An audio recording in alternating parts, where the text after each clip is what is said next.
주일 보신 여러분 진심으로 환영하고 축복합니다. 우리 인사합시다. 잘 오셨습니다. 예배 승리합시다. 네, 오늘 예배 드리는 시간에 신앙고백과 찬송을 작은 소리로 하셔도 괜찮습니다. 또 아멘 하셔도 괜찮고요. 큰 소리만 하지 않으면 됩니다. 네, 하나님의 영이시니 예배하는 자가 성령과 진리로 예배할 줄을 하셨습니다. 이제 여러분 모두를 성부와 성자와 성령 이름으로 진심으로 예배 초대합니다. 다 같이 신앙고백하심으로 주일 예배 시작하겠습니다. 전능하사 천지를 만드신 하나님 아버지를 내가 믿사오며 그 외아들 우리 주 예수 그리스도를 믿사오니 이는 성령으로 잉태하사 동정녀 마리아에게 나시고 본디오 빌라도에게 고난을 받으사 십자가에 못 박혀 죽으시고 장사하지 사흘 만에 죽은 자 가운데서 다시 살아나시며 하늘에 오르사 전능하신 하나님 우편에 앉아 계시다가 저로서 산자와 죽은 자를 심판하려 오시리라. 성령을 믿사오며 거룩한 공여와 성도가 서로 교통하는 것과 죄를 사하여 주시는 것과 몸이 다시 사는 것과 영원히 사는 것을 믿사옵나이다. 아멘. 다같이 자리에 앉으셔서 찬송가 82장을 보겠습니다.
이 시간에는 박균호 집사님 오늘 대신해서 기도하겠습니다.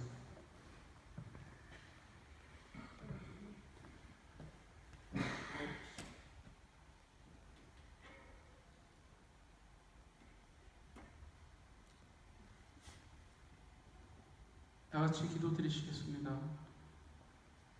저희들을 지키시는 하나님, 감사와 찬송을 올립니다. 지난 한 주간 저희의 허물을 용서하여 주시기를 원합니다. 어려우신 하나님, 지난날 저희의 불안함을 용서하여 주시기를 원합니다.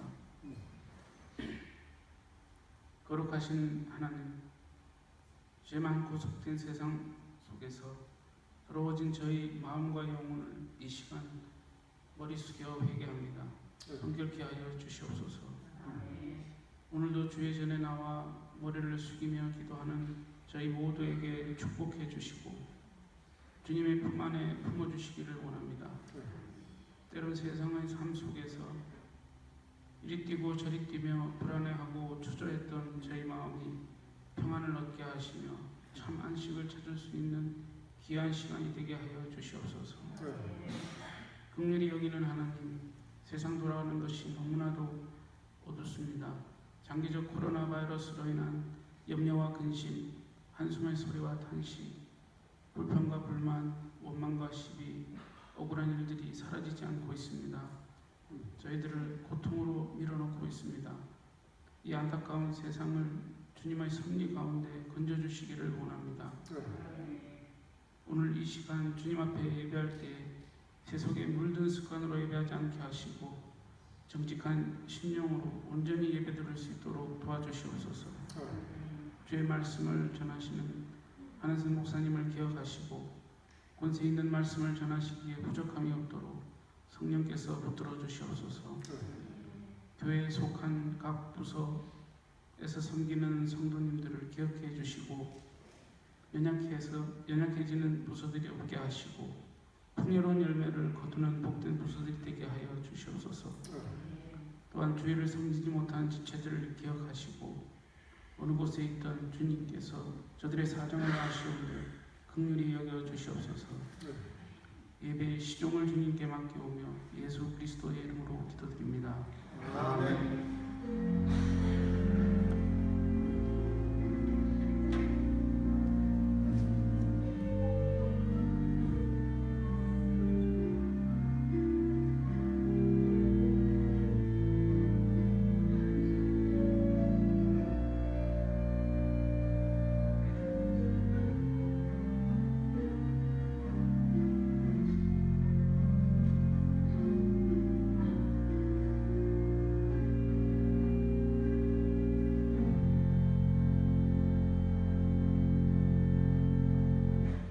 오늘 하나님 말씀은 사무엘하 19장 24절에서 30절까지 제가 봉독하겠습니다.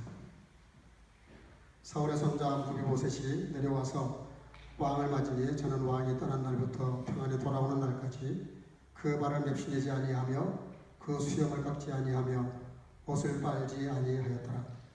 예루살렘에서 와서 왕을 맞을 때에 왕이 저에게 물어 가로되 무비보셋이여 내가 어찌하여 나와 함께 가지 아니하였더뇨. 대답하되 내 주 왕이여 왕의 종 나는 절뚝발이므로 내 나귀에 안장을 치워 타고 왕과 함께 가려 하였더니 나의 종이 나를 속이고 종 나를 내 주 왕께 참소하였나이다. 내 주 왕께서는 하나님의 사자와 같으시니 왕의 처분대로 하옵소서. 내 아비의 온 집이 내 주 왕 앞에서는 다만 죽을 사람이 되지 아니하였었나이까.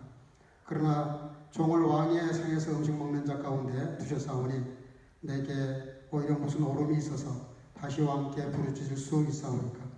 왕이 저에게 이르되 내가 어찌하여 또 내 일을 말하느냐. 내가 이르노니 너는 시바와 밭을 나누라. 무비보셋이 함께 왕께 고하되 내 주 왕께서 평안히 궁에 돌아오시게 되었으니 저로 그 전부를 차지하게 하옵소서 하니라. 아멘. 자리에 앉으시기 바라고요. 시간에는 신규 집사님 가정에서 특송을 해 주시겠습니다.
주연 찬양 감사합니다.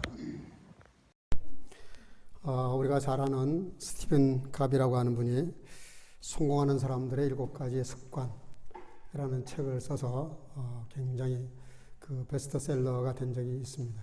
이번에 한 번은 그 지하철을 타고 가다가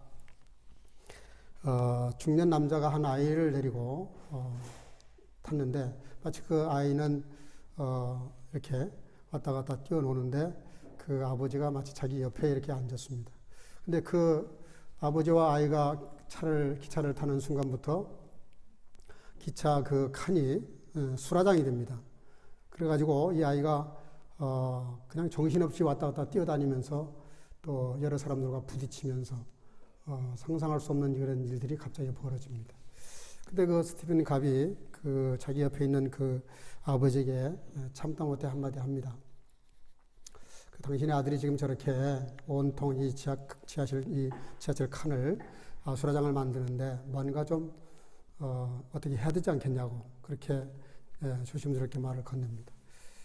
그때 그 말을 들었던 그 아버지가 처음 이 상황을 인식한 것처럼 정신이 바짝 나는 것처럼 하면서 그 상황을 이렇게 그때서 인지를 하는 거예요. 자기 아이가 보니까 막 뛰어다니는 거예요. 그러니까 그 아버지가 이렇게 말합니다. 예, 죄송합니다. 제가 뭔가를 해야 될 것 같은데 근데 실은 제가 지금 병원에서 오는 길입니다. 제 아내가 조금 전에 죽었고 저 아이의 어머니인데 죽었기 때문에 저도 지금 정신이 없지만 저도 아마 그 엄마를 잃어버린 것 때문에 저렇게 자기도 모르게 저렇게 지금 이상한 행동을 하는 것 같다. 죄송하다. 내가 조용히 시키겠다. 그렇게 아이를 불러 앉힙니다. 그때 갑자기 스티븐 갑이 순간적으로 이렇게 시각이 확 바뀌어요. 패러다임이 바뀌는 겁니다. 그 전체 상황에 대한 인식이 순간적으로 바뀌어요. 바뀌면서 오히려 그 아이에 대한 입장과 이 아내를 잃어버린 그 아이의 아버지의 입장이 이해가 되기 시작하면서 오히려 참 측은한 거예요. 그 아이가. 그리고 얼마나 복잡할까 생각이. 그러니까 드러난 현상만 보고 이렇게 막 시끄럽게 하고 여러 사람에게 피해를 끼치니까 당연히 할 말을 한 겁니다. 이분도 틀린 건 아니에요. 맞는 것인데 중요한 건 그거 왜 그랬는지에 대한 이해가 없으니까 그렇게 충고를 했던 것이고 굉장히 불편했던 것이죠. 근데 사실을 알고 나니까 그게 오히려 동정이 가고 이해가 가고 더 떠들라고 하고 싶을 마음이 생길 정도로 그 사람 입장에서 헤아리게 되더라는 것이죠.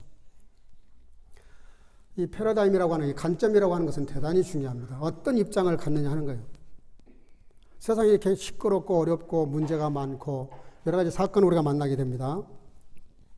그럴 때 우리가 그런 거를 바라보는 그것을 받아들이는 그 관점을 어떻게 갖느냐, 어떤 위치에 서서 그걸 보느냐에 따라서 전혀 결과가 달라집니다. 깊은 이해가 될 수도 있고 이해가 안 될 수도 있고 아마 우리나라 지금 전체 분위기가 그런 것 같습니다. 오른쪽 왼쪽 극단으로 갈려서 싸우고 있는 것 같고 또 교회와 정부와의 관계도 그런 것 같습니다. 서로 자기 입장에서 이야기를 하다 보니까 다 맞는 말이에요. 틀린 말이 아니에요. 다 양쪽 다 말 들어보면 일리가 있어요. 일리가 있는데 어떤 관점에서 이것을 바라보느냐에 따라서 그 결과가 너무나 달라지기 때문에 오늘 이 관점에 대한 이야기를 좀 해보려고 하는데 여러분들 잘 아다시피 에덴 동산에서 아담 하와가 범죄합니다. 그 범죄라는 게 다른 게 아니에요. 선악과를 따먹지 말라는 걸 따먹었단 말입니다. 근데 마귀가 꾀일 때 뭐라고 말하냐면 너가 그것을 먹으면 내 눈이 밝아져 그런 말을 해요. 그리고 너가 판단할 수 있게 된다는 거예요. 내가 옳고 그름을 분별할 수 있는 그런 눈을 갖게 된다는 거예요. 하나님처럼 그것이 하나님이라고 하나님처럼이라는 말을 해요. 그러니까 판단하고 정죄하고 하는 것은 하나님의 몫이라는 뜻도 됩니다. 어쨌든 아담 하와가 그렇게 불순종해서 문제가 생겼을 때 에덴 동산은 아담이 그 불순종하기 이전과 이후와 아무것도 달라진 게 없어요. 여전히 세상은 그대로 있었어요. 하나도 달라진 게 없어요. 그런데 갑자기 아담이 내 뼈 중에 뼈요 살 중에 살이라고 고백했던 그 하와를 놓고 하나님과 대화를 하면서 뭐하라 그러냐면 당신이 준 저 여자, 굉장히 막말이죠. 당신이 준 저 여자, 무슨 물건 취급을 합니다. 그러면서 굉장히 하나님을 탓을 하고 원망을 하고 그리고 내가 이렇게 불순종해서 따먹게 된 것도 저 여자 탓이지 않냐, 결국은 하나님 탓이지 않냐, 논리적으로 그렇게 되는 거예요. 그러니까 이게 무슨 문제입니까? 세상 달라진 거 아무것도 없는데 갑자기 천국이 지옥이 돼버렸어요. 내 뼈 중에 뼈가 갑자기 굉장히 싫어진 거예요. 원망이 되고 정말 미운 거예요. 무슨 차이입니까? 관점의 문제예요. 패러다임의 문제예요. 아무도 달라진 것이 없는데 뭐가 달라진 겁니까? 달라진 건 아담이 달라진 겁니다. 세상이 달라진 게 아니에요. 우리가 늘 거기에 속습니다. 자기가 달라진 것을 생각을 못해요. 세상에 살기 힘들고 어렵고 이놈의 세상 뭐 이렇게 하면서 세상을 원망하고 비판하고 이렇게 탓을 하지만 그게 맞습니다. 근거가 있어요. 그럴 만한 충분한 근거가 있어요. 그럼에도 불구하고 우리가 한 번쯤은 수업하고 정죄하고 판단 중재하고 자기를 돌아봐야 될 필요가 왜 있냐면은 관점의 문제가 있기 때문에 그래요. 모든 사건을 보고 반응할 때는 관점이라는 게 있어요. 패러다임이라는 게 굉장히 중요합니다. 우리가 이 코로나를 어떻게 받아들일 것이냐 대단히 중요합니다. 이걸 어떻게 받아들이냐에 따라서 태도가 확 바뀌어버립니다. 지금 어제도 데모했죠. 멜던한 건 한 2만 명이 되는 것 같은데 브란덴부르크 한 5천 명이 모여가지고 데모하는 걸 누가 생중계하는 걸 제가 좀 봤어요. 아무도 마스크를 쓰지 않고 코로나 그 감기와 같은 것이다. 그러니까 그냥 넘어가자. 이거 팬데믹 이거 별거 아니다. 모든 이게 중지하고 이렇게 못하게 하는 거 풀자. 일상으로 돌아가자. 뭐 독감 달고 살듯이 그렇게 일상병으로 알고 이렇게 돌아가자. 이렇게 지금 주장을 하고 있는데 문제가 그렇게 간단하지가 않습니다, 여러분. 만약 이거를 방해해버리고 그런 식으로 치부해버려서 다 마스크 벗고 다 자유로 돌아가면은 전 세계 인구가 70억이 넘는데요. 모든 사람이 걸렸다고 생각해 보세요. 아마 70 넘은 사람들 이상에 특별히 지병이 있는 사람들은 다 죽습니다. 거의 다 죽습니다. 지병과 맞부딪히면 이것은 치명적인 것이기 때문에 죽을 수밖에 없어요. 그래서 앞에서는 말을 못하지만 뒤에서 정치하는 사람들끼리는 가지고 두자 그냥 내버려 두자. 뭐 연금 안 나오고 좋지 않냐 이런 막말을 하는 분들도 없잖아 있다 그래요. 대단히 비윤리적이고 옳지 않는 생각들이고 잘못된 것이고 있을 수 없는 이야기들입니다. 왜 우리가 이렇게 조심하고 마스크를 써야 되고 조심합니까? 나도 보호해야 되지만 상대방을 보호하기 때문에 그러는 거예요. 상대방을 보호해야 되기 때문에 그렇습니다. 뭐 젊은 사람들 사실은 감기처럼 지나갈 수도 있고요. 증상 없이 지나갈 수도 있어요. 나는 괜찮을 수 있어요. 그럼 그것은 끝입니까? 그럴 수 없는 거잖아요. 세상은 그렇게 돼 있질 않아요. 연결이 돼 있고 하나가 문제가 되면 여러 사람이 문제가 되고 한 나라가 문제가 되면 여러 나라가 문제되고 이제는 글로벌 시대가 되어서 하나로 끝나지가 않습니다.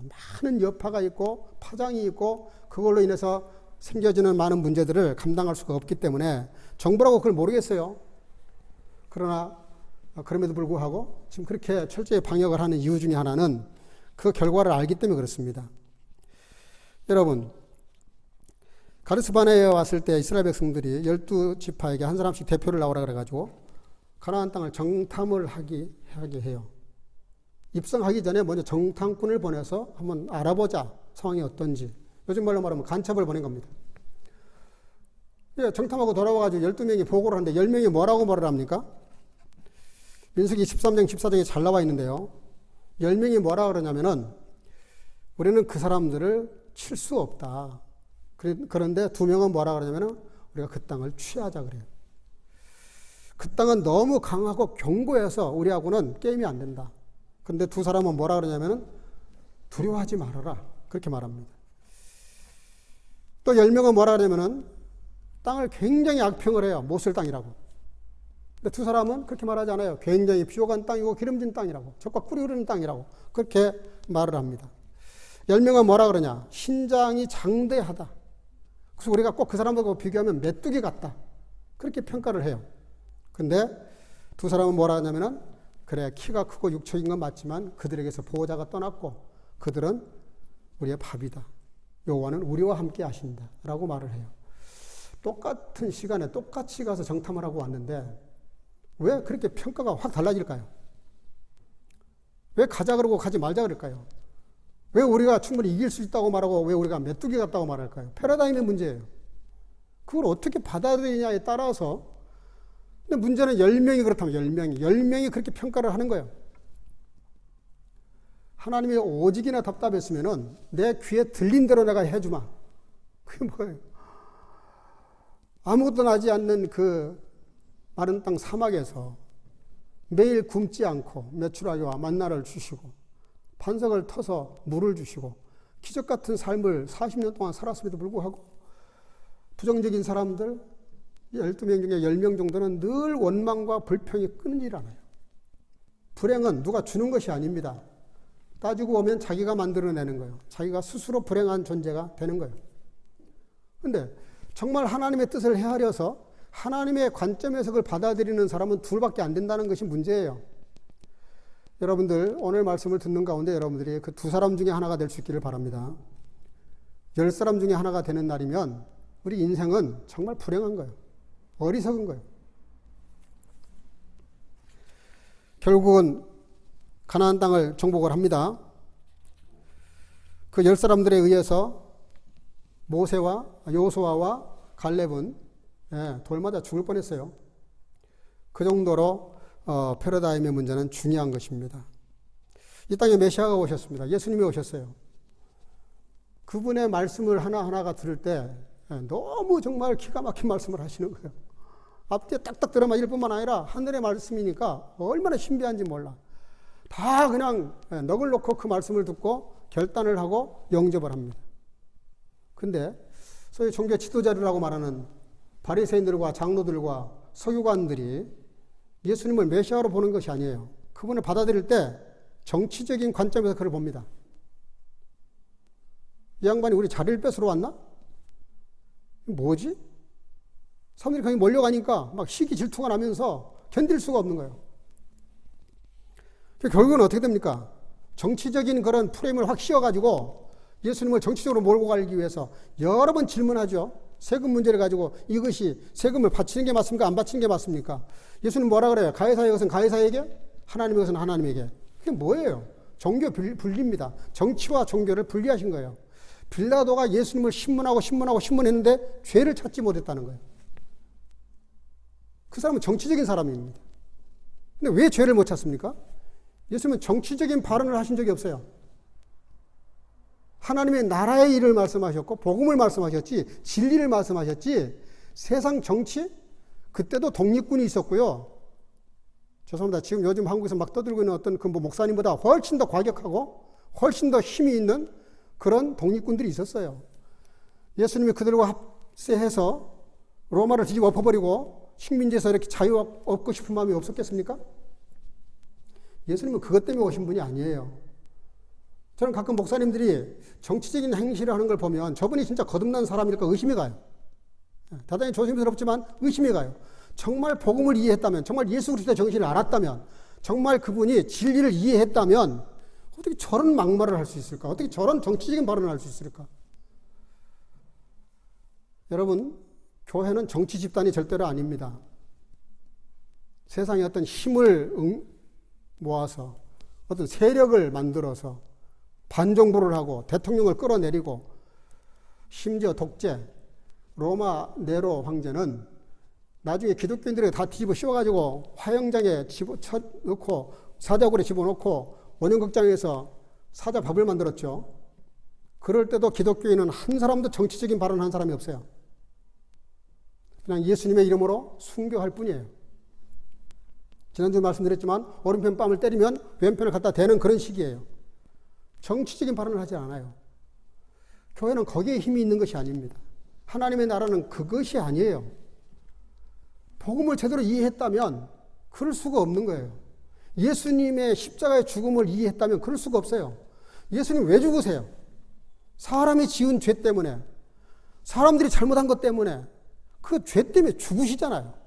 죄를 정죄하고 대적하고 무찌르고 끌어내리는 것이 아니라 그가 문제가 있다면 그도 구원받아야 될 하나의 불쌍한 영혼이라고 놓고 그를 위해서 기도하는 거예요. 그래서 내가 늘 김정은이 놓고도 기도하라고 말씀하는 거예요. 그 사람은 더 많이 기도해야 돼요. 왜? 그만큼 잘못 나가 있기 때문에. 기독교는 그렇게 접근하면 안 됩니다. 진리는 그것이 아니에요. 진리에는 그게 아닙니다. 하나님에는 그게 아니에요. 예수님을 놓고 정치적인 정적으로 놓고 나중에 십자가까지 몰고 올라갑니다. 예수님이 그때 할 말씀이 없으셨을까요? 자기를 십자가로 몰고 올라가는 바리새인들과 서기관들과 장로들이 얼마나 사악하고 못됐습니까? 예? 얼마나 못됐으면은 소돔 고모라가 차라리 견디기 쉽겠다 그랬어요. 너희들의 그 사악한 죄가 독사의 새끼들이고 무덤이다. 무덤 안에 송장이 썩어가듯이 너희들이 다 썩은 놈들이다. 이렇게 예수님도 그들을 할 수 없이 한마디 하셨어요. 근데 왜 자기를 십자가에 못 박고 있는 로마 군인들을 향해서는 한마디도 말씀을 안 하시고 한마디 딱 하십니다. 저들이 알지 못해서 저러니 저들의 죄를 용서해달라고 그들을 위해서 기도하십니다. 스데반 집사도 자기를 향해서 돌을 들고 덤비는 사람들 향해서 자기가 뭘 잘못했어요? 그러나 깨끗이 돌 맞아 순교하지만 저들의 죄를 사하여달라고 그들을 위해서 기도합니다. 그게 기독교예요. 그게 진리고 그게 복음입니다. 그리스도 정신이란 건 그런 거예요. 너무 힘들고 어려운 거예요. 그래서 나를 따라오려면 자기 십자가를 지라는 말씀에 주님의 말씀이 그게 무슨 뜻입니까? 우리가 올바른 신앙에 대한 패러다임을 가지라는 겁니다. 문제가 터졌을 때, 문제가 보일 때 기독교인이 그것을 해결해 가야 됩니다. 해결해야 돼요. 근데 해결하는 방법이 문제란 말입니다. 그리스도인들은 첫째, 자기의 탓으로 돌려야 돼요. 내가 기도하지 않아서, 내가 사회에서 빛과 소금의 역할을 못해서, 내가 내 역할을 못해서, 그리스도인의 삶을 못 살아서 이런 문제가 터졌구나. 자기를 돌아보고 자기를 회개하고, 그리고 주님, 내가 여기서 져야 될 짐이 있다면, 내가 져야 될 십자가가 있다면 뭡니까? 그게 상대방을 욕하고 비난하고 정죄하고 판단하고 공격하고 끌어내리는 겁니까? No. 전혀 아닙니다. 복음을 잘못 이해한 거예요. 신학교 다시 들어가야 돼요. 신학을 잘못했어요. 신학을 제대로 했다면, 정말 하나님의 말씀을, 복음의 진리를 제대로 깨달았다면 그렇게 접근할 수가 없어요. 그리스도인들은 오히려 핍박하면 핍박을 당하고, 뺨을 때리면 맞고, 죽이면 죽임을 당하는 것이 그게 그리스도인이고요. 근데 그 놀라운 것은 그렇게 죽었는데 거기에 힘이 있는 거예요. 예수님이 맥없이 죽으셨어요. 얼마든지 천군 천사를 끌어다가 쓸어버릴 수 있습니다. 힘이 없어서 예수님이 당하십니까? 힘이 있으신데 그냥 당하시는 것도 힘이에요. 자기가 능력이 있는데 능력을 쓰지 않는 게 능력이란 말입니다. 요즘 사람들은 교회마저도 힘이 있으면 이 힘을 쓰려고 그래요. 세상적인 힘을 빌려다가 그 세상을 고치려고 그래요. 세상을 바꾸려고 그래요. 그건 세상 사람들도 실패하는 일입니다. 더구나 교회가, 하나님의 나라가 그렇게 시시합니까? 그렇게 세상 나라하고 맞상대하고 맞짱을 떠야 돼요? 기독교는 그렇지 않아요. 나를 죽이겠다 도끼 들고 달려드는 사람을 위해서도 그 앞에 내가 무릎을 꿇고, 그럼 내가 뭔 죄를 잘못 지었길래, 그래 너가 그럴 때는 내 탓인가 보다. 그리고 그를 위해서 기도해주고 축복해주고, 그리고 순교해야 되면 순교해야 되는 거, 그게 기독교죠. 그게 힘이죠. 그게 십자가의 힘입니다. 로마가 그렇게 해서 무너진 겁니다.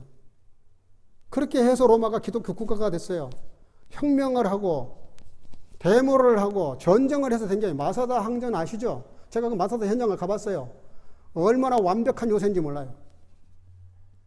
그것도 무너졌거든요. 다 죽었거든요.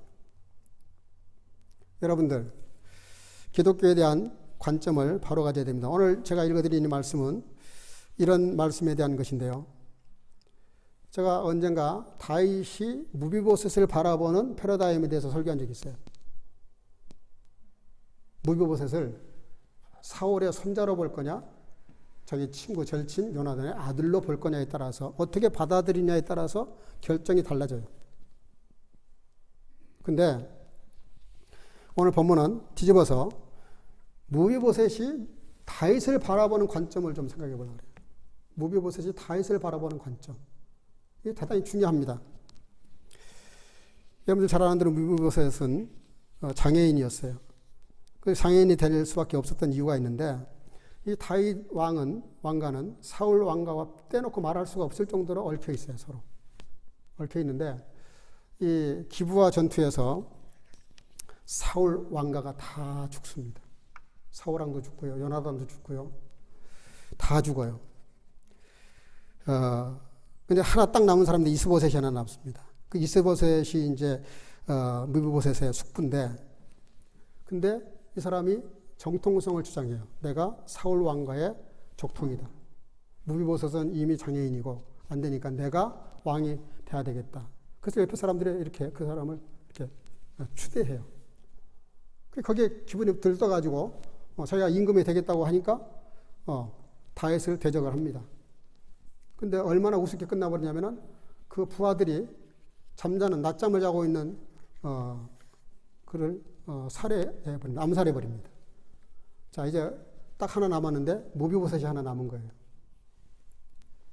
근데 무비보셋이 왜 그 장인이 됐냐면은, 그 유모가 그 할아버지와 자기 아버지와 식구들이 다 전사하고 패전했다는 소식을 듣고 피난을 가려다가 급히 이동하는 과정에서 아이를 잘못 떨어뜨렸는데, 어떻게 잘못 떨어뜨렸는지는 몰라도 두 다리를 못 쓰게 만들었어요. 그래서 장애인이 된 겁니다. 나중에 그 다윗이 사울 왕가가 다 죽어버리고 없는 그때 다윗이 왕위가 돼서 자기가 좀 이렇게 안정이 됐을 때 그 사울 왕가에 혹시 자손들이 남아있는가 해서 수소문을 하게 됩니다. 수소문을 하게 됐는데 사무엘하 9장에 보면 다윗이 가로되 사울의 집에 오히려 남은 사람이 있느냐 내가 요나단을 인하여 그 사람에게 은총을 베풀리라 하니라.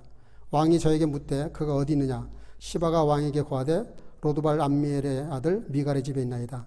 다윗 왕이 사람을 보내어 로드발 암미엘의 아들 마길의 집에서 저를 데려오니. 다윗 왕이 정치적인 안정이 되니까 드디어 자기 절친 요나단이 생각이 났어요. 사실 요나단이 왕이 돼야 되는 건데 자기가 왕이 된 거잖아요.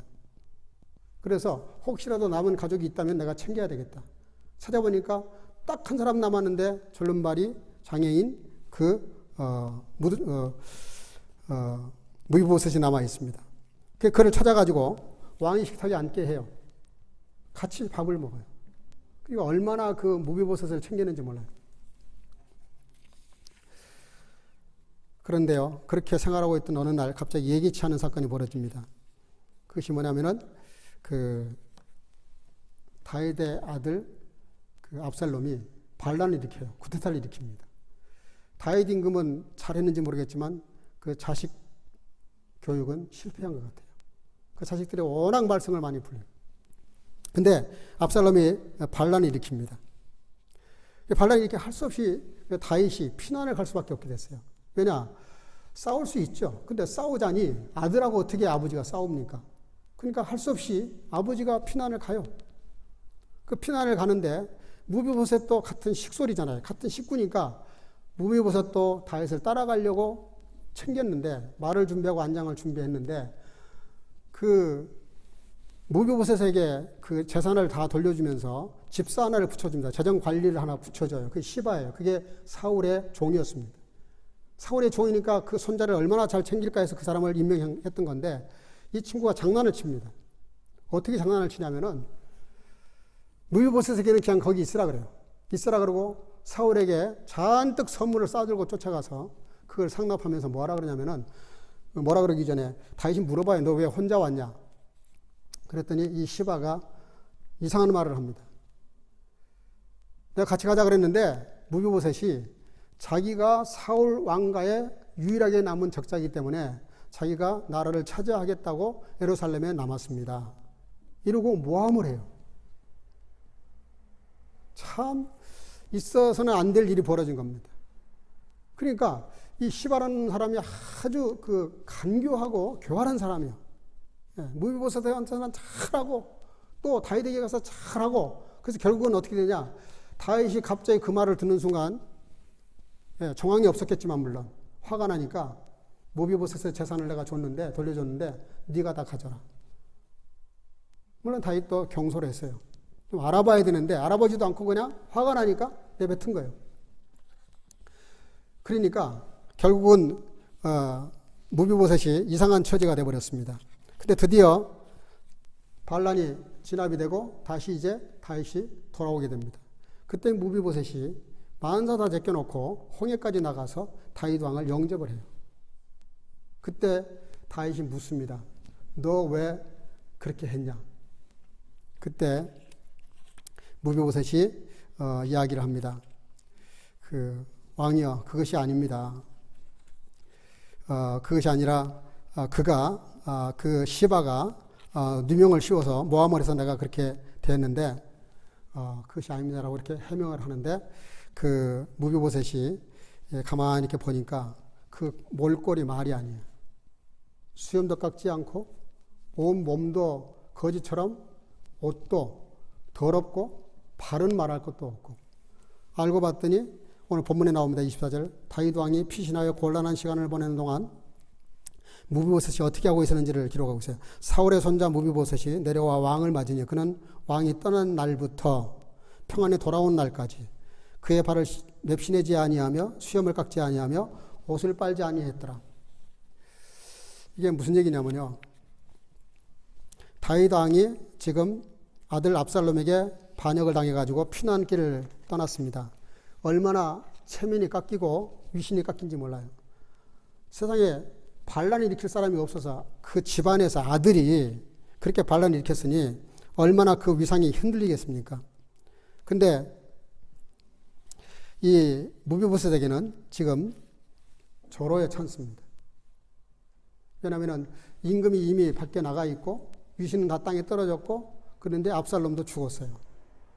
이제 정치적으로 말하면 공백이 생긴 겁니다. 그때 사실 무비보셋이 자기가 적자라 그러면서 내가 왕이라고 선포해 버릴 수도 있어요.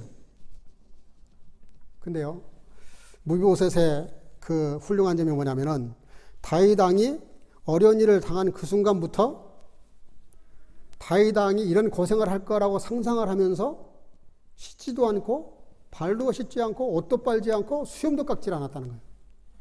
여러분, 이게 가능합니까? 다윗 왕에게 지금 절대적으로 불리하고요. 무비보셋에게는 굉장히 유리한 상황이 됐음에도 불구하고 무비보셋이 다윗 왕을 바라보는 그 패러다임이 바뀌지가 않아요. 의지할 곳이 없는 자기를 불러다가 왕이 먹는 그 밥상에 같이 앉게 해서 자기의 은전을 베풀어 준 그것에 대해서 요나단은 이 무비보셋은 무슨 생각을 하고 있냐면은 물론 자기가 왕이 될 자리를 다윗이 왕이 됐다는 것으로 생각을 바꿀 수도 있고요. 또 할아버지 사울이 다윗을 그렇게 미워했던 것도 역사를 다 알고 있어요. 물론 자기 아버지하고 절친이라는 것도 물론 알고 있어요. 근데 요나단이 이런 관점을 가지고 다윗을 왕위를 잃어버릴 수도 있고 아들에게 지금 전세가 뒤집혀지는 날이면은 압살롬이 왕이 될 수도 있는 상황인데 그렇다면 차라리 내가 왕이 돼야 되지 않겠나. 그럴 수도 있는데 이 무비보셋은 처음에 자기가 다윗 왕을 대했던 그런 그 다윗 왕에 대한 인상과 가지고 있는 그 시각과 관점을 바꾸질 않아요. 지금 상황이 자기에게 유리하잖아요. 다윗에게 굉장히 불리하잖아요. 손만 까딱하면 확 밀어버리면 천길 낭떠러지로 떨어질 수도 있는 상황이에요. 다윗은. 어차피 지금 다른 사람이 쿠데타를 일으켜가지고 그냥 내 숟가락만 얹으면 내가 하겠다 그러면은 될 수도 있는 상황이에요. 사람이 보통 그렇게 되면 그렇게 될 수 있습니다. 상황이 자기에게 호전스럽게 돌아가면 사람 마음에 욕심이 생기는 거거든요. 대권이 어딥니까, 대권이. 근데 무비보셋은 자기의 그 패러다임, 관점을 바꾸질 않아요. 초심을 잃지 않았다 이 말입니다. 여전히 무비보셋은 다윗 왕을 왕으로 알고 그가 당하는 고통에 대해서 동질감을 가지고 자기도 고통을 당하는 거예요. 왜 중요하냐면 다윗이 보고 있지 않아요. 피난 가 있어요. 먼 데 가 있어요. 뭐 수염 깎는다고, 발 씻는다고, 몸 씻는다고, 옷을 빨아입는다고 누가 뭐라고 할 사람 없어요. 다윗도 그거 탓할 사람이 아니에요. 근데 자기가 그렇게 하는 거예요. 신앙이라는 게 뭡니까? 옳은 자세라는 게 뭡니까? 무비보셋의 훌륭한 점이 뭐예요? 사람의 관점에서 보고 있지 않아요. 하나님의 관점에서 다윗을 보는 겁니다. 기름 부어 세운 왕이니까 내가 손댈 수 없다고 생각한 것이겠죠. 그러니까 끝까지 지금 유신이 땅에 떨어지고 무시해도 될 사람을 무시하지 않고 여전히 왕으로 이해하고 있고 받아들이고 있고 그리고 자기가 해야 될 일이 뭔지를 알아서 그렇게 자기가 스스로 고난을 겪는 거예요. 다윗처럼 같이 고생을 하는 거예요. 그게 중요합니다. 그게 바로 주님의 뜻대로 사는 삶이에요. 주님이 십자가의 길을 가셨으니까 나도 십자가의 길을 가겠다는 게 그게 맞는 거잖아요. 주님은 그 고난의 길을 가시는 나는 잘 먹고 잘 살겠다. 아니죠, 그거는.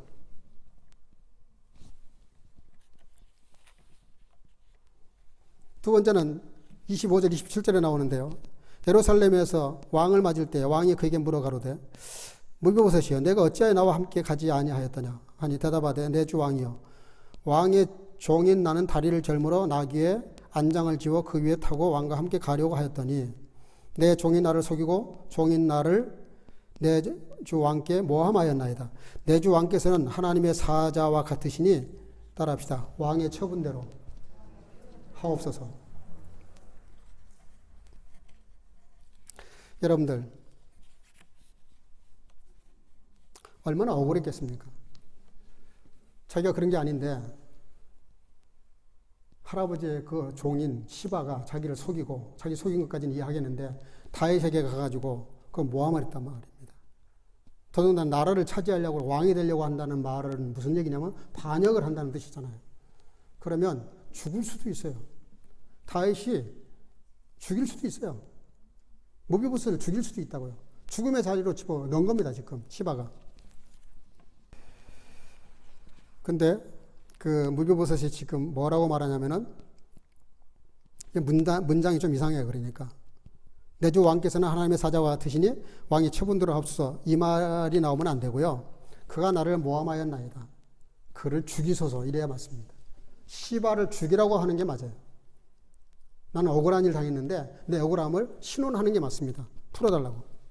근데 그렇게 말하지 않고 모든 것을 다윗 왕에게 넘겨요. 결정권을. 여러분들, 우리가 세상을 살아가면서 마음 써야 될 부분이 이 부분인데요. 신앙이라는 게 뭔지 아십니까? 따라합시다. 하나님께 맡기는 것이다. 우리가 굉장히 그렇게 사는 것 같아요, 실은. 근데 따지고 보면 그렇지 않습니다. 환경에 요동을 치고 내가 억울한 일을 당하고 내가 죽게 생겼으면 사람들은 태도를 바꾸거든요. 환경이 바뀌고 요동치고 난리가 나면 사람들의 마음은 흔들릴 수밖에 없습니다. 근데 무비보셋은 끝까지 그 관점을 바꾸지 않고 태도를 바꾸지 않아요. 여러분들, 신앙이라는 게 뭡니까? 내가 정말 신앙을 가지고 사는지 내 힘으로 사는지를 알고 싶으시면 힘들고 어렵고 문제가 생겼을 때 그걸 어떻게 처리하는지 자기를 들여다보면 알 수 있어요. 다윗이 전쟁 나갈 때마다 늘 이긴 때가 언제고 질 때가 언제냐면은 전투력이 떨어지거나 올라가거나 군사가 많거나 적거나 전혀 관계없었어요. 기도하고 나가면 이기고요. 기도 안 하고 나가면 졌어요. 어린 아이들도 알 수 있게 너무 간단하게 그렇게 돼요. 구조가. 왜 모세의 손이 올라가면 이기고 모세의 손이 내려가면 집니까? 하나님께 맡기느냐 맡기지 않느냐의 문제예요. 우리가 어떤 문제가 있고 내게 어떤 문제가 다가왔을 때 이걸 내가 하나님께 맡길 거냐 안 맡길 것이냐. 그럼 맡긴다는 건 도대체 뭔 뜻이냐 그게. 거기서 약간 우리가 헷갈려요. 하나님께 맡긴다는 게 도대체 뭔 뜻이냐. 우리가 말씀을 아는 데까지, 읽은 데까지, 깨달은 데까지 주님이 내 양심을 통해서 아니면 나를 통해서 내게 주신 그 말씀을 통해서 이미 길을 보여주세요. 어떻게 해야 될지를 다 알게 하세요. 근데 늘 우리가 어디서 무너져 버리냐면은 그렇게 하면 안 될 것 같은 내 이성이 그거를 거부하게 만들어요. 자기 마음대로 하게 만들어버려요. 신앙생활의 가장 중요한 문제가 뭐냐면 하나님께 맡기느냐 맡기지 않느냐의 문제입니다. 우리가 정말 믿음으로 산다는 것은 주님께 맡기는 거예요.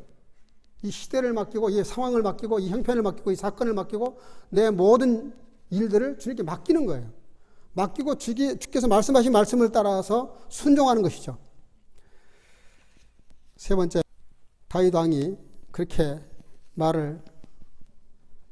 맡겼을 때 다윗 왕이 뭐라고 말하냐면은 그 재산을 너하고 시바하고 이렇게 둘이 반반씩 나눠 가져라 그렇게 말을 해요. 근데 그랬을 때 오늘 무비보셋이 뭐라고 말하냐면요. 굉장히 중요한 말을 합니다. 30절 무비보셋이 왕께 아뢰되 내 주 왕이여 평안히 왕궁에 돌아오시게 되었으니 그로가 여기서 시바입니다. 그 전부를 재산을 차지하게 하옵소서 하니라. 약간 설명이 필요한데요. 시바가 지금 모함을 해가지고 왕에게 화가 나니까 한 마리 내뱉은 말에 의해서 재산을 다 이렇게 차지했잖아요. 근데 왕이 돌아왔으니까 이제 사실이 밝혀졌으니까 시바를 죽이고 재산을 돌려주는 게 맞습니다. 근데 그걸 달라고 해도 괜찮습니다. 근데 무비보셋이 뭐라고 말하냐면은 그 재산을 다 시바에게 주라는 거예요. 왕에게 모든 걸 맡겼어요. 이게 왜 어렵냐면요. 생각해봐요. 지금까지 당한 억울함도 얼만데 그 재산까지 다 가져버리면 자기는 뭘 먹고 삽니까? 그러니까 다윗이 뭐라고 말하냐면은 그럼 반반씩 나눠 가져라 이렇게 이제 대답을 하고 말하는데 이 이유가 뭐냐면은 왜 무비보셋이 이렇게 말을 했냐면은 이미 무비보셋은 자기의 관점이 어디 있냐면은 항상 다윗을 중심으로 생각을 하고 판단을 해요. 다윗이 누굽니까? 왕이잖아요. 왕이라고요. 왕이 한번 내뱉어버린 말은 주소 담기 어렵습니다. 주소 담는 순간 권위가 확 떨어져요. 신하들이 그를 따르지 않습니다. 저렇게 우유부단한 사람을 내가 어떻게 따르냐 이렇게 돼버리는 거죠. 지금 무비보스는 뭘 생각하냐면 왕의 권위가 손상당하지 않도록 그냥 전쟁통에서 이렇게 생각 없이 던진 말이지만 네가 다 가져라 한 그 말을 살려주기 위해서 그냥 그에게 재산을 다 주라 그래요. 가능합니까 여러분들 같으면? 다윗 입장이 얼마나 곤란하고 난처했으면은 원래는 아니다. 다 뺏어서 무비보셋에게 다시 돌려줘라고 하는 것이 맞습니다. 그러면 다윗 왕이 자기 잘못을 다 시인해야 돼요. 그러면 이제 왕의 채통은 떨어지는 겁니다. 그렇게 경솔한 왕이 이렇게 돼버리는 거예요. 무비보셋은 뭘 생각하냐면 그런 상황이 벌어지지 않도록 임금님, 다윗 왕이요. 그냥 그에게 다 주세요. 그렇게 말해요. 그게 왜 중요하냐면 우리의 신앙하고 직결되어 있습니다.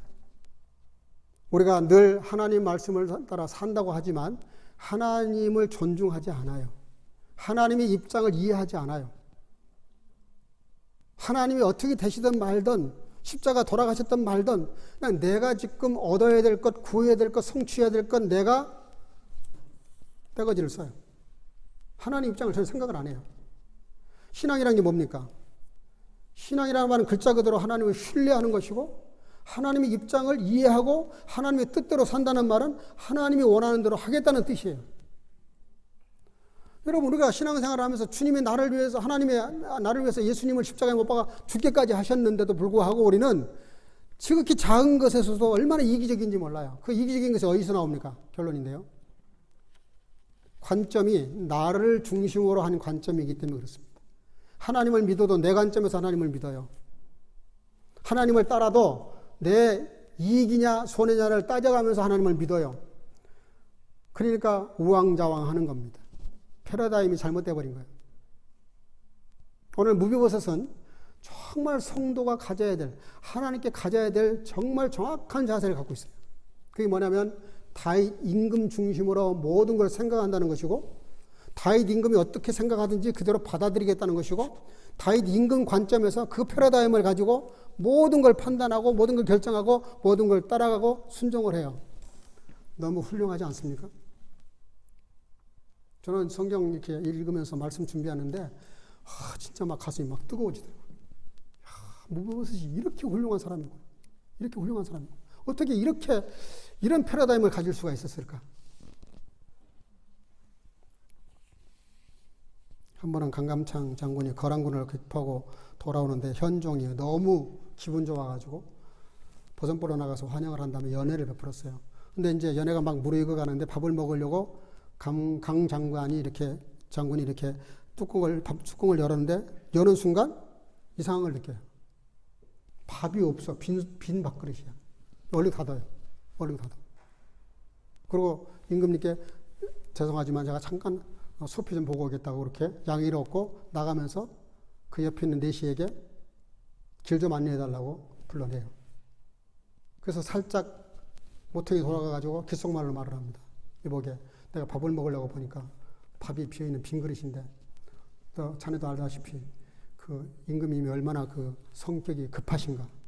이거 알면 오늘 이 연애 주인공은 난데 나한테 빈 밥그릇 갖다 놨다는 걸 알면은 몇 사람 다칠 것 같으니까 내가 들어가자 앉으면 자네가 들어와서 시간에 지체해서 밥이 식었을 테니까 내가 밥을 바꿔드리겠다고 하면서 진짜 밥을 갖다 놓으시게. 그렇게 이야기를 해서 그 벌벌 떨고 있는 내시를 안심시키고 그래서 그 위기를 모면했다 그래요.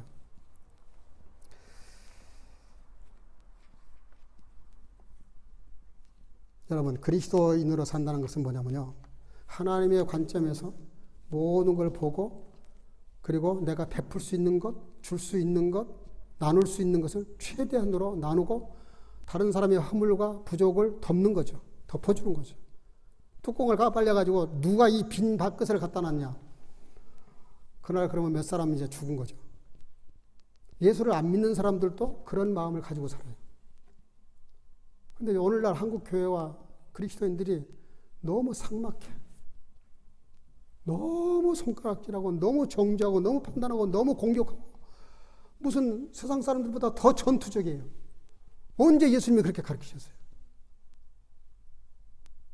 이거는 우리가 누구를 탓할 것이 아니라 저와 여러분들도 가슴 치면서 회개해야 될 문제입니다. 우리가 예수를 잘못 믿으면 안 되는 거거든요. 그 죽을 고생을 해서 예수를 믿었는데 헛 믿었다, 잘못 믿었다, 잘못 이해해서 엉뚱한 길을 갔었다. 이것처럼 억울한 일이 어디 있어요? 저는 우리 성교 가족들이 한 사람도 그런 사람 없기를 바라요. 어떤 것도 정치적인 패러다임으로 받아들이면 안 됩니다. 어떤 것도 이 세상적인 것을 받아들이면 안 돼요. 무비보셋이 다윗 왕 중심으로 모든 것을 생각하고 받아들였던 것처럼 저와 여러분들은 하나님의 관점에서 받아들여야 됩니다.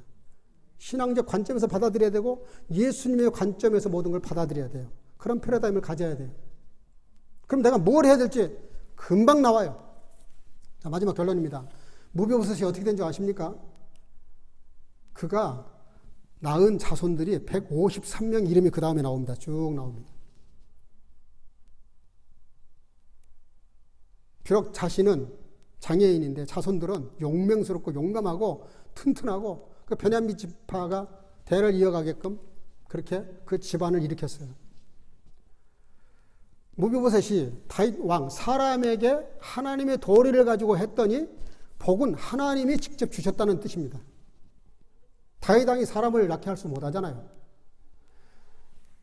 다윗 왕에게 그렇게 자기가 하나님의 관점을 가지고 왕의 관점에서 이해하고 받아들이고 그렇게 처신을 했더니 얼마나 많은 복을 받았는지 그 가문이 완전히 대성을 합니다. 153명의 이름이 쫙 나와요.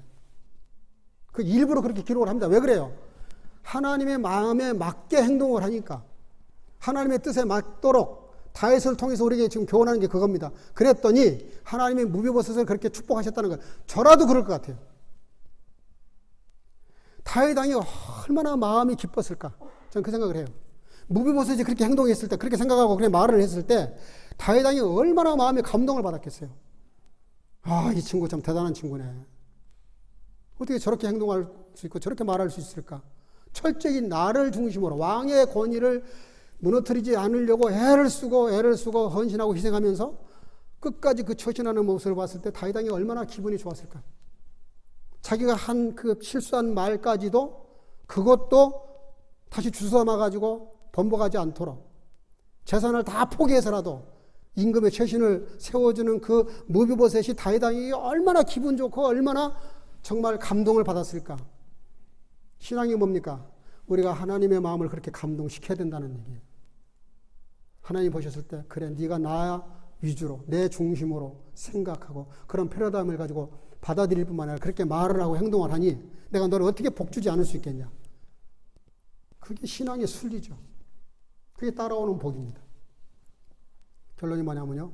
다윗도 마찬가지죠. 다윗도 요나단을 사울의 손자로 볼 거냐 요나단의 아들로 볼 것이냐에 따라서 그를 보는 눈이 바뀔 수 있어요. 사울인 거 생각만 해도 지긋지긋하잖아요. 얼마나 자기를 괴롭혔어요. 요나단도 얼마나 자기를 위해서 희생하고 헌신을 해요. 얼마나 감격스러워요. 이게 무슨 얘기입니까? 우리들의 그 패러다임이 얼마나 중요하다는 걸 말하는 거예요. 여러분들이 신앙생활 하면서 내 중심, 사람 중심, 세상 중심으로 생각을 하고 받아들이기 시작하면 모든 게 원망스럽고 불행합니다. 항상 무비보셋이 다윗 왕의 중심으로 패러다임을 가졌던 것처럼 하나님의 중심의 패러다임을 가지고 사시면 하나님이 기뻐하시는 삶을 살 수밖에 없어요. 그러면 복은 따라오는 겁니다. 내가 달라고 안 해도 복은 따라오게 돼 있어요. 저와 여러분들이 예수 그리스도의 패러다임, 예수님 관점에서 모든 걸 바라보고 이해하고 기도하고 살면서 오늘 이 무비보셋처럼 하나님의 축복을 받아 누리는 저와 여러분들 되시기를 주 이름으로 축복합니다. 축복합니다.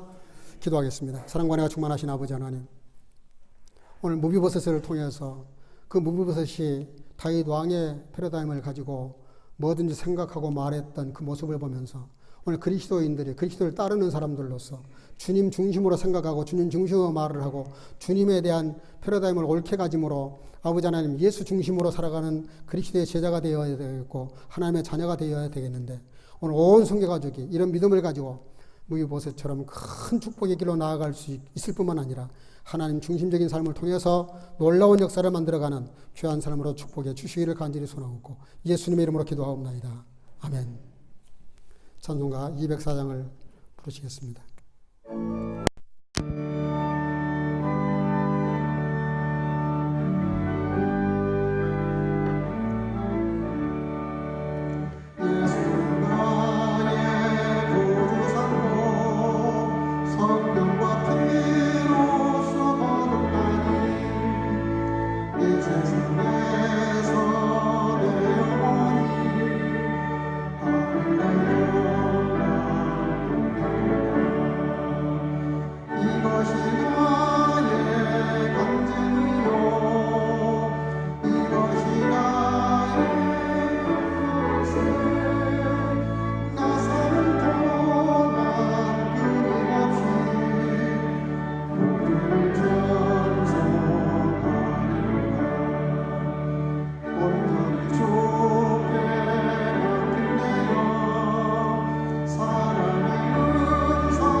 온 천하 만물이 주님의 것이라고 말씀하신 아버지, 오늘 주 앞에 나와 여러 모습으로 예물을 드립니다.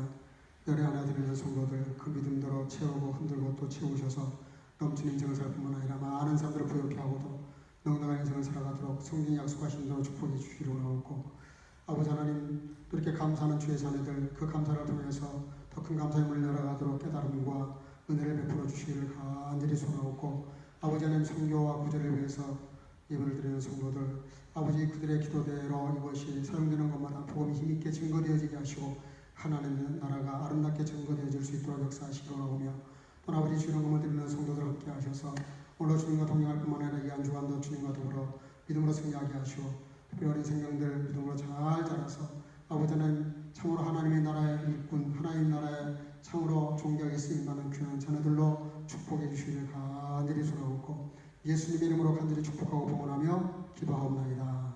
아멘.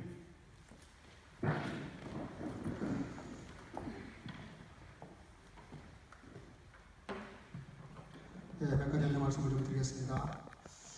여러분들이 지금 기회를 하고 계시는데요. 9월 20일까지 연기를 하겠습니다. 좀 들어보니까 시간이 좀 짧다 그래서 9월 20일까지 연기를 할 테니까요. 그때까지 성경을 좀 더 읽으시기를 바랍니다. 그래서 통독을 하신 분들은 무조건 상을 드리고요. 또 더 많이 읽으신 분들은 더 좋은 상을 드리도록 그렇게 하겠습니다. 상은 그냥 동기유발하자는 것이고 또 여러분들에게 상징적인 것이고요. 여러분들의 성경을 읽는 일은 그만큼 좋은 일이고 상 받을 일이라는 뜻으로 상을 드리겠다는 것입니다. 그러니까 뭐 상에 욕심을 내도 괜찮고요. 또 상 기대하십시오. 좋은 상을 드리겠습니다. 그래서 성경을 좀 많이 읽으시기를 바라고요. 또 통독을 뭐 하셔도 좋습니다. 최대한들 읽으시고 읽은 데까지 9월 20일 전에 제가 광고를 하면 그때 자기가 읽은 것만큼 이름과 어디까지 읽었다고 써서 내시면 그걸 가지고 시상을 하도록 그렇게 하겠습니다. 9월 20일까지 더 성경을 열심히 읽기를 바랍니다. 지금 스페인은 뭐 말할 것도 없고요. 인도는 뭐 7만 명씩, 또 지금 스페인도 뭐 5천, 7천이 넘죠. 불란서도 지금 7천이 넘었고요. 독일도 1,500씩 이렇게 나오는데, 또 이제 어제 그렇게 데모를 했으니 더 많이 나올 것 같습니다. 이번 보통 한 3, 4일, 4, 5일 지난 다음에 통계가 나옵니다. 그러니까 이번 주말쯤 되면은 또 확진자가 더 늘어날 것 같습니다. 어쨌든 지금은 비상사태인 것 같고요. 그러나 코로나를 극도로 조심해야 되지만 두려워할 필요는 없습니다. 담대함을 가지고 평상시의 그 감정을 잊어버리지 마시고 평온을 유지하시되, 그러나 조심은 하셔야 됩니다. 철저히 조심하시되 두려움을 가질 필요는 없고요. 그러나 철저히 조심해 주시기를 바라고 방역 수칙을 철저히 지켜주시기를 바랍니다. 그래서 모든 모임을 자제해 주시고 설사 여러분들이 사람을 만나더라도 방역 수칙을 지키셔야 됩니다. 지금 한국에서 나오는 여러 가지 그런 파를 보면 독일도 마찬가지예요. 대부분 지인들과 아니면 페어반트, 잘 아는 사람들과의 만나는 데서 대부분 다 옮기고 있어요. 그래서 그 시장이나 뭐 다른 데 가서 이렇게 마스크 쓰고 옮기는 경우는 거의 없는 것 같은데, 이렇게 몇 사람 아는 사람들끼리 만나다 보면 그 사람의 한 사람만 문제가 있어도 다 이렇게 옮겨버리는 집단 감염이 되는 그런 일이 벌어지는데, 가까운 사람들일수록 서로 나를 위해서 상대방을 위해서 그것이 최소한의 예의입니다. 서로 예의를 지키고 또 공동체를 지키는 그런 방법이니까 방역 수칙을 잘 지켜주시기를 바랍니다. 주중에 문제가 있는 분들은 언제든지 저에게 말씀해 주시기를 바랍니다. 예, 나머지는 예배 마치고 하도록 하겠습니다. 예.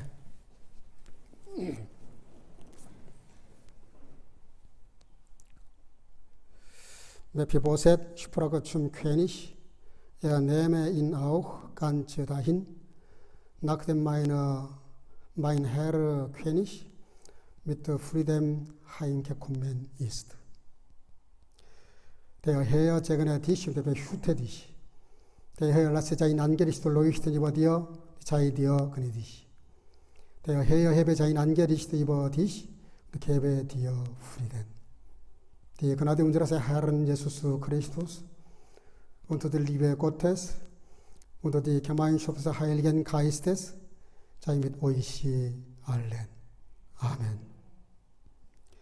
무비보셋이 왕께 고하되, 내 주 왕께서 평안히 궁에 돌아오시게 되었으니 저로 그 전부를 차지하게 하옵소서 하니라. 여호와는 너에게 복을 주시고 너를 지키시기를 원하며, 여호와는 그 얼굴로 내게 비추사 은혜 베푸시기를 원하며, 여호와는 그 얼굴로 내게로 행하여 드사 평강 주시기를 원하노라. 이제는 우리 구주 예수 그리스도의 놀라우신 은혜와 지금도 변함없이 우리를 사랑하시는 하나님 아버지의 극진하신 사랑하심과 주의 자녀들을 항상 믿음과 진리의 길로 인도하시기를 기뻐하시는 성령의 교통으로 충만케 하시니, 오늘도 무비보셋처럼 철저히 다윗 왕 중심으로 패러다임을 가졌던 것처럼 우리 모두가 예수님의 패러다임을 가지고 항상 예수님 중심으로 생각하고 말하고 행동할 수 있는 삶을 살기를 마음속에 결단하고 돌아가는 살아가는 온 선교가족 머리위에와 함께 예배드리는 모든 주의 살아가는 지치들 머리마다 이제로부터 영원토록 함께 있을지어다. 아멘.